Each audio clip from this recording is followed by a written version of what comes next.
हाँ हाँ पहले अपन का कितनी देखल करी हमरा के काम जी।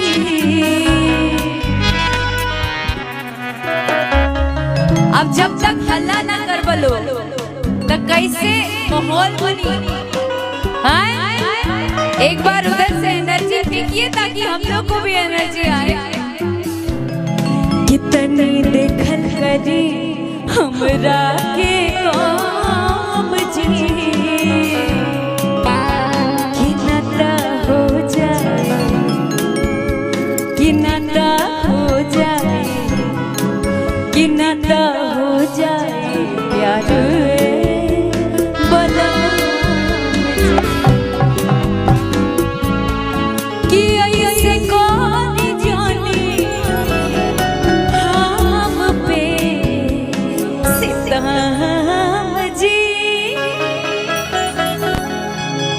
कि ऐसे कौन जाने हम पे सितम जी। कि ऐसे करी जने हम पे सितम जी। कि नाता हो जाए,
ये तो हो गया, लेकिन जब तक आप वो गाना नहीं गाती हैं तबले मजा ना आएगा।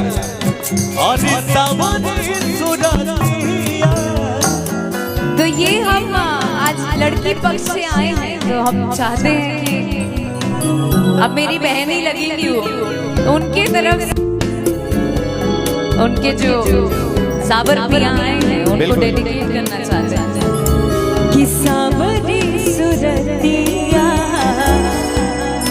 अमोहनी मूरतिया बड़ा नीक लागे उनकर मीठी मीठी बतिया। कि मुस्की बना जाके लुभा गई,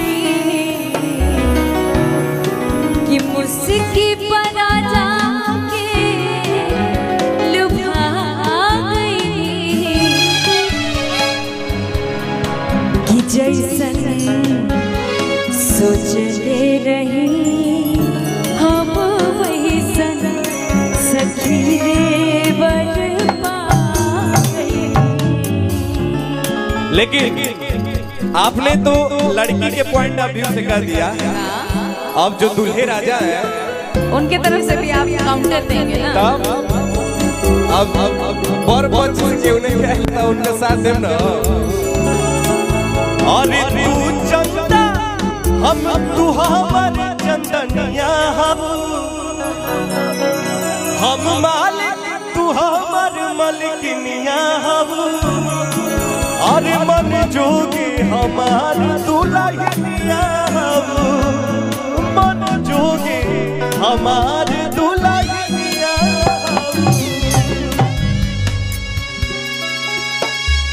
तू सूरज हम तो हर चंदनिया है।